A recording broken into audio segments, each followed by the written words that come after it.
नमस्कार। एक बार फिर से एक सुबह और आपका और हमारा साथ भोरे भोर में जुड़ गया है। भोरे भोर में आज जो खबर लेकर के आए हैं उस खबर को सुनने के बाद आप भी इस बात से इत्तेफाक रखेंगे कि बिहार में जो राजनीति है, जिस तरह की प्रक्रिया चल रही है और जिस तरह के दावे हो रहे हैं, जो बयान आ रहे हैं, उन सब को अगर एक जगह मिला करके आप परोस दें एक थाली में, तो आपको उसमें आसानी से पता चल जाएगा कि आपको सबसे ज़्यादा व्यंजन कौन सा प्यारा लग रहा है। और सभी लोगों ने एक ही व्यंजन पर ज़्यादा फोकस किया है, वो है लालू प्रसाद का व्यंजन। लालू प्रसाद एक बार फिर से बिहार की राजनीति में, भले ही वो अक्षम हो संवैधानिक तौर पे चुनाव लड़ने के लिए, किसी पद को धारण करने के लिए, या फिर चारा घोटाला में वो सजा याफ्ता हों, जेल में बंद हों, कई तरह की बीमारियों से जूझ रहे हों, इन सब के बावजूद लालू प्रसाद सबके लिए प्रासंगिक हो गए हैं और इस बार के चुनाव में लालू ट्रेंड करने वाले हैं। ये बातें हमने आपको कई बार और लगातार बताई हैं। इसके बिना बिहार का चुनाव संभव ही नहीं है, ऐसा बिल्कुल पक्का मुहर लग चुका है। आपको बता दें कि अब तो अलग अलग मीडिया चैनल से लेकर के प्रकाशक भी हैं, वो भी लालू प्रसाद को फोकस कर चुके हैं। कई लोगों की दुकान अब लालू प्रसाद से ही चल रही है। जब बिहार में लोकतंत्र की सबसे मजबूत नींव लालू प्रसाद के ऊपर रखी गई हो, तो आप समझ सकते हैं कि लालू प्रसाद कितने ज़्यादा जरूरी हो गए हैं चर्चा के लिए। एक बार फिर से लालू प्रसाद ने बिहार की राजनीति को गरमा दिया है और जमकर चर्चा लालू प्रसाद की होने लगी है। लालू प्रसाद की चर्चा तब भी हुई थी जब गोपालगंज टू रायसीना हिल्स किताब छपी थी। किताब को लेकर के बहुत सारी बातें हुई थी। इसके पलटवार में लालू लीला लिखी गई थी, उसकी भी खूब चर्चा हुई थी। क्योंकि अगर आप लालू की चर्चा या किसी परिप्रेक्ष्य में करें, पर लालू चर्चा में जरूर हैं। राष्ट्रीय जनता दल के सुप्रीमो लालू प्रसाद यादव भले ही सजा याफ्ता हों, सजा काट रहे हों, उनके जमानत की बात की जा रही हो, कहा यह जा रहा हो कि वो लौट करके आएंगे, पर बिहार विधानसभा चुनाव को लेकर वे एक बार फिर से चर्चा में ज़बरदस्त छा गए हैं। उनसे जुड़ी एक नई किताब भी बाजार में आ गई है। यह मूल रूप से उनके भाषणों का संग्रह है। लालू उन चुनिंदा नेताओं में से एक हैं जो चारों सदनों में, विधानसभा, विधान परिषद, लोकसभा, राज्यसभा के सदस्य रह चुके हैं। किताब में इन्हीं सदनों में उनके द्वारा समय समय पर दिए गए भाषणों की चर्चा हुई है। और इसके अलावा हमने आपको बहुत सारी बातें बताई हैं। अगर राजनेता, अगर लालू के विरोधी लालू का नाम लेते हैं तो उनके लिए वो प्रसाद है, लेकिन अगर मीडिया चैनल्स लेते हैं तो वो उनके दलाल हैं। यही एक परसेप्शन बन गया है। पर आप समझ लीजिए सीधी सी बात कि आपको एक उंगली दिखाने वाला अपने ऊपर 3 उंगलियां दिखाता है। ये बात तो निश्चित रूप से अब साफ तौर पे नज़र आ रही है कि इस किताब के आने के बाद एक बार फिर से कई किताब जो पहले छप चुके हैं लालू प्रसाद के लिए, उन किताबों में एक और फहरिस्त जुड़ रही है। राजनेता सीरीज के तहत मार्जिनलाइज्ड प्रकाशन ने इस किताब को प्रकाशित किया है। भारत के राजनेता सीरीज के संपादक संदीप कमल जी हैं और कई किताबें उन्होंने लिखी भी हैं। अगले महीने की 5 तारीख को अयोध्या में राम मंदिर का शिलान्यास हो रहा है। ऐसे समय में लालू प्रसाद की चर्चा फिर एक बार होनी महत्वपूर्ण हो गई है। आपको बता दें कि लालू प्रसाद पर लिखी कई किताबों को अध्ययन करने के बाद आपको पता चलेगा कि अगर सबसे ज़्यादा किसी की किताब को चटकारे लेकर के पढ़ा जाता है, राजनेताओं की बात मैं कर रहा हूं, तो लालू प्रसाद है। लालू प्रसाद ने अपनी किताबों में बहुत सारी चर्चाएं की है। हमने कई राजनेताओं से बात किया था जब गोपालगंज टू रायसीना हिल्स आई थी। उस समय आपने देखा होगा कि शिवानंद तिवारी हों, जगदानंद सिंह हों, अश्विनी कुमार चौबे हों या अन्य नेता हों, उस समय के सबसे चर्चाएं हुई थी और सभी ने कुछ बातें ऑफ द रिकॉर्ड जो बताई थी वो लालू प्रसाद को निश्चित रूप से एक जीवंत नेता के रूप में जरूर पैदा करती है। आपको एक बहुत ही महत्वपूर्ण चीज़ बता दें कि लालू प्रसाद लोकतंत्र में अफसरशाही को रौंदने वाले, या कहा जाए तो अफसरशाही को समाप्त करने वाले नेता के रूप में जाने जाते हैं। कई बार हमने आपको चर्चा के विषय में बताया है, कई ऐसे प्रसंग हमने रखे हैं जिन प्रसंगों में लालू प्रसाद की चर्चा जरूर होती है। 2020 का चुनाव को देखते हुए उसके मद्देनज़र अगर कहा जाए तो लालू प्रसाद एक बार फिर से बहुत मजबूती से बिहार की राजनीति में ट्रेंड करने लगे हैं। सोशल मीडिया का ज़माना है और सोशल मीडिया में कोई चीज़ें अगर वायरल करनी हो तो आप समझते हैं उसके लिए एक पूरी मजबूत दावेदारी और उम्मीदवारी लोग दिखाते हैं सोशल मीडिया में, और उस चीज़ों को खूब या तो रीट्वीट करते हैं या लाइक करते हैं या उसे शेयर करके वायरल करते हैं। एक बार फिर से लालू प्रसाद पूरी तरह से बिना किसी सोच समझ के, चाहे वो पक्ष हो या विपक्ष हो, सभी के लिए उनके हर शब्द वायरल हो जाते हैं। उन्होंने हाल फिलहाल में जो बातें कही थी कि हमार करेजा डहकत आए नीतीश कुमार, तो आप समझ सकते हैं कि उस बात को लेकर के कितनी सारी राजनीति हुई थी और बिहार की राजनीति गर्मा गई थी। अगर बात करें तो लालू प्रसाद हमेशा प्रासंगिक रहे हैं, चाहे वो 75 से 80 के बीच में आंदोलन की बात हो, छात्र आंदोलन की बात हो, जेपी मूवमेंट की बात हो, तब से लेकर के अब तक कई नेता पैदा हुए, कई नेता राजनीति में हैं, पर चर्चा सबसे ज़्यादा अगर किसी को होती है तो वो लालू प्रसाद की होती है। इसका मतलब है कि उस क्लास के मॉनिटर भले ही कोई रहा हो, लेकिन सबसे बदमाश विद्यार्थी या सबसे ज़्यादा तेज विद्यार्थी जिसको कहा जाता है, जो पूरे क्लास का फोकस अपने तरफ रखे, वो लालू प्रसाद जरूर रहे हैं। 1998 में उन्होंने लोकसभा में एक बार भाषण दिया था और जिक्र किया था कि राज्यपाल का पद को समाप्त कर देना चाहिए, इससे लोकतंत्र कहीं ना कहीं कमज़ोर हो रहा है और सत्ता में बैठे लोग इसका दुरुपयोग करते हैं।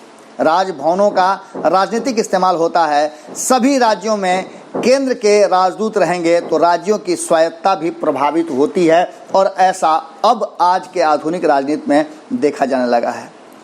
इसके साथ आपको हमने बताया था कि जब पूरी तरह से राजीव गांधी की हत्या होने के बाद देश में एक वैक्यूम आ गया था, हालांकि वैक्यूम तो एक आया था जब इंदिरा गांधी की हत्या हुई थी तब भी, लेकिन जब सोनिया गांधी की हत्या हुई थी तब इस देश में एक राजनीति की अलग धारा चली थी और सोनिया गांधी को विदेशी कहते हुए उनको सिरे से खारिज करके देश में अलग तरह से जमकर राजनीति हुई थी। इसके साथ आपको बता दें कि अपने भाषण के दौरान उन्होंने कांग्रेस अध्यक्ष सोनिया गांधी को विदेशी कहे जाने पर सख्त ऐतराज जताया था और उन्होंने साफ तौर पे कहा था कि ये इस देश की बहू हैं और जो विदेशी कह रहे हैं वो शायद नहीं समझ पा रहे हैं कि वो इस देश का अपमान कर रहे हैं। आपको बता दें इस किताब में उसकी भी चर्चा है। इतना ही नहीं, लालू प्रसाद से जुड़ी बहुत सारी बातों की चर्चा है, लेकिन आप एक चीज़ समझ लीजिए कि जो लालू प्रसाद बिहार में 15 साल तक सत्ता में बैठे रहे हों, आज भी उनकी चर्चा पर ही दुकान चलती हो सत्ता में बैठे वर्तमान लोगों की, तो आप समझ सकते हैं कि लालू प्रसाद कितने मजबूत रहे हों। किताबों की बात तो आप छोड़ दीजिए, किताबें तो छपती हैं, चर्चाएं होती हैं, बातें होती हैं, लेकिन आप ये समझ लीजिए कि अगर कोई पत्थर आपके रास्ते में पड़ा हो जिसका कोई लेना देना नहीं हो, उस पत्थर से ना आप मकान बना सकते हैं, न कुछ कर सकते हैं, न किसी उपयोग में ला सकते हैं, और उस पत्थर की जब चर्चा होने लगे तो उसकी प्रासंगिकता और उसका महत्व बढ़ जाता है। आज लालू प्रसाद 2020 के चुनाव में बड़े कारण हेतु बन गए हैं। एक बार फिर से जहां एक तरफ भारतीय जनता पार्टी को लगता है कि अगर लालू प्रसाद जेल से बाहर आ गए तो भी, अगर जेल में हैं तो भी, उनकी कौन सी रणनीति कब सही दांव पर बैठ जाए और उनका मटिया मेट हो जाए, ऐसा 2015 में हो चुका है। हमने आपको खबरों के माध्यम से पहले भी बताया था कि किस तरह से लालू प्रसाद गेम चेंजर के रूप में अचानक से एक ऐसा प्रयोग कर देते हैं जो प्रयोग सबके लिए अनजान और एकदम बिल्कुल नया होता है। उन्होंने एक प्रयोग जरूर किया था, और अगर लालू प्रसाद प्रासंगिक हैं, लालू प्रसाद जरूरी हैं, और सत्ता में कहा यह जाता है कि नीतीश कुमार के बिना कोई भी सरकार नहीं बन सकती है, ये पिछले 15 सालों का अनुभव है, तो एक बात आप मान के चलिए कि जब भारतीय जनता पार्टी के 52-50 से ज़्यादा विधायक अगर नहीं हो तो क्या नीतीश कुमार सत्ता में बैठ सकते हैं? अगर लालू प्रसाद 80 से ज़्यादा विधायक होने के बाद भी नीतीश कुमार को मुख्यमंत्री बनाते हों तो क्या ये उनकी बड़प्पन नहीं था? बहुत सारी बातें हैं जिसको लेकर के आप एक बात तो तय मान के चलिए कि बिहार में अगर आप नीतीश कुमार की चर्चा करते हैं तो उस चर्चा से बड़ी चर्चा, एक बड़ी लकीर लालू प्रसाद की वहाँ खिंच जाती है। आज भी भारतीय जनता पार्टी को डर नीतीश कुमार से नहीं है। भारतीय जनता पार्टी को डर अगर है तो वो है लालू प्रसाद। लालू प्रसाद को कहा यह जाता है, गोपालगंज टू रायसीना हिल्स में भी लिखा गया था कि लालू प्रसाद के सामने कई बार नीतीश ने आग्रह भिजवाया था। हालांकि इन बातों पर चर्चाएं भी हुई लेकिन स्पष्ट कुछ भी नहीं हो पाया। लास्ट में आपको पता होगा कि प्रशांत किशोर जिनकी चर्चा हो रही थी, जो नीतीश कुमार के सबसे करीबी उस समय हुआ करते थे, उनको नीतीश कुमार से अलग भी होना पड़ा। पर एक बात तो तय मानी जा रही है कि तब ये बातें जरूर कही जा रही थी कि जब नीतीश कुमार ने तेजस्वी यादव को मंत्रिमंडल से हटाने और उन्हें मंत्रिमंडल छोड़ने की बात कही थी और इस बिना पर उन्होंने जब सत्ता परिवर्तन किया था, तब भी लालू प्रसाद के पास एक अवसर जरूर था भारतीय जनता पार्टी के साथ मिलने का, लेकिन उन्होंने ऐसा नहीं किया और अंततः भारतीय जनता पार्टी को एक अवसर नीतीश कुमार ने दिया। तब भी लालू प्रसाद विपक्ष में खड़ा थे और विपक्ष में एक बड़ी भूमिका के रूप में उन्होंने अपनी उपस्थिति दर्ज की थी। आज भी तेजस्वी यादव जिस तरह से विपक्ष की भूमिका में खड़े हैं, वो लालू प्रसाद का ही कमाल है। आपको इतना तो जरूर पता होगा कि लालू प्रसाद भले ही उन पर लाखों आरोप लगते हों, गलतियां की जाती हों, पर आप एक बात तो निश्चित रूप से समझ सकते हैं कि अगर लालू प्रसाद इतना ही गलत थे तो गलत की बात और चर्चा करने वाला कभी भी, आपने सुना भी होगा, हमारे यहाँ कहा जाता है कि चुप रहने वाला ज़्यादा दोषी होता है गलती करने वालों से। अगर लालू प्रसाद की चर्चा सत्ता में बैठे लोग अपने 15 साल के विकास, अपने 15 साल के सुशासन, अपने 15 साल के न्याय के साथ विकास, नीतीश कुमार हैं बिहार में बाहर हैं, नहीं करते हों, सिर्फ लालू प्रसाद की चर्चा करते हों, लालू प्रसाद के 15 साल की चर्चा करते हों, तो आप समझ लीजिए कि अगर किताबें छप रही हैं तो इसमें कौन बड़ी बात है। लालू पर अब या बहुत समय से, पिछले लगभग 10 सालों से लगातार चर्चाएं चल रही हैं। 2014 से तो निश्चित रूप से लालू प्रसाद को व्यक्ति नहीं बल्कि एक विचारधारा के रूप में रखा जा रहा है और ऐसा बिहार में कई बार हो चुका है। आपको बता दें कि बिहार लोकतंत्र की वो पहली धरती है जहां लोकतंत्र की स्थापना हुई। बिहार गौरवशाली इतिहास के साथ बढ़ा था, आगे चला था, मजबूत हुआ था। पर आज हम लालू प्रसाद के 15 साल की बात छोड़ देते हैं। 15 साल एक लंबा समय होता है। उस 15 सालों में नीतीश कुमार ने बिहार में क्या बदलाव किए, शिक्षा कहाँ है, स्वास्थ्य कहाँ है, बेरोजगारी कहाँ है। हमें याद है कि सरकारी अस्पतालों से ज़्यादा लालू प्रसाद के शासनकाल के जस्ट शुरुआत में और फिर नीतीश कुमार के शुरुआत में 2 ऐसे अवसर जरूर आए हैं जब पढ़ाई, कमाई और दवाई का स्तर बहुत उच्च हुआ था। जब नीतीश कुमार 2005 में आए थे तो अस्पतालों की स्थिति के बारे में आपको बता दें कि कहा जाता था, इसके पीछे बहुत सारे लोग हैं। अश्विनी चौबे भी हैं जो नीतीश कुमार के शासन में स्वास्थ्य मंत्री के रूप में रहे हैं और इन्होंने बेहतर काम किया है, इसमें कोई दो राय नहीं है। आज भी वो स्वास्थ्य मंत्री हैं पर बिहार में नहीं, केंद्र में हैं और उनका दावा हमेशा रहा है कि हम स्वास्थ्य की बहुत सारी सेवाएं बिहार को दे रहे हैं। उसके बावजूद भी स्वास्थ्य सेवाएं नहीं सुधर रही हैं। तो इसमें कहीं ना कहीं अगर लालू प्रसाद ये बात कहते हैं कि डबल इंजन की सरकार में दोनों ही इंजन बेकार हो गए हैं, तो इसमें गलत कहाँ है। अस्पतालों की स्थिति हमने आपको दिखाया।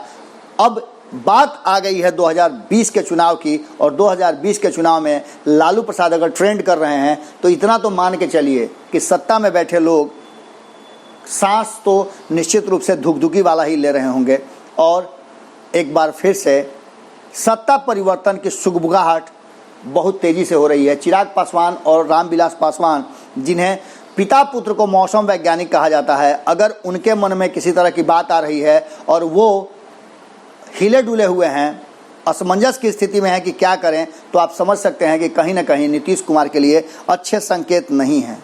अच्छे संकेत किसी के लिए हो चाहे नहीं हो, पर इतना तो तय माना जा रहा है कि बिहार की राजनीति में एक बार फिर से लालू प्रसाद ट्रेंड करने लगे हैं और इस ट्रेंड को लेकर के विपक्ष एकजुट हो रहा है और पूरी मजबूती से सत्ता पक्ष को घेर रहा है। ये खबरें हमने आपको लगातार दिखाया, चाहे आरएलएसपी हो, वीआईपी हो, कांग्रेस हो, सभी ने आरजेडी का और तेजस्वी यादव का जमकर साथ देना शुरू कर दिया है और खुलकर बातें सामने आने लगी हैं। अब सत्ता पक्ष को इन्हीं बातों का चिंता बढ़ता जा रहा है और लालू प्रसाद के ट्रेंड होने से मामला बिल्कुल ही अलग तरह का हो गया है। शायद ये एंटी इनकम्बेंसी को लेकर के और लालू प्रसाद के ट्रेंड होते, इस भाषणों को लेकर के, बयानों को लेकर के, उनके स्वास्थ्य को लेकर के बहुत कुछ बिहार के इतिहास में होना है। दुनिया का सबसे पहला लोकतंत्र एक बार फिर से परिवर्तन की राह पर चल पड़े तो कोई बड़ी बात नहीं होगी। जुड़े रहें भारत लाइव के साथ। आपको आज का भोरे भोर का विश्लेषण कैसा लगा हमें ज़रूर बताइएगा, क्योंकि आपके फीडबैक, आपके विचार और आपके द्वारा लिखे गए शब्द हमारे लिए ऑक्सीजन का काम करते हैं और ये ऑक्सीजन हमें मिलते रहना चाहिए। ये हमारा हक है, क्योंकि आप हमारे परिवार के सदस्य हैं। और दूसरी सबसे महत्वपूर्ण बात कि भारत लाइव 4 लाख के करीब पहुंचने जा रहा है। आपको सभी को बहुत बहुत बधाई और धन्यवाद कि आपने हमें उस लायक समझा। आप सबसे ज़्यादा देखे जाने वाले चैनल के रूप में भारत लाइव को सामने लेकर के आए, इसके लिए भी आपका बहुत बहुत आभार व्यक्त करते हैं।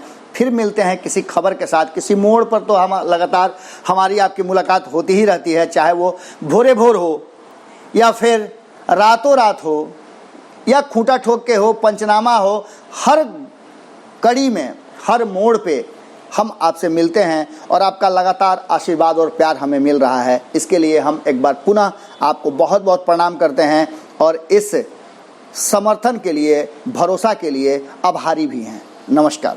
बढ़ाएं अपना कदम सक्सेस की ओर शिखर करियर इंस्टीट्यूट के साथ। शिखर करियर इंस्टीट्यूट पूर्वी भारत में एकमात्र कोचिंग संस्थान जो एक्सक्लूसिवली है मेडिकल एंट्रेंस एग्जाम के लिए।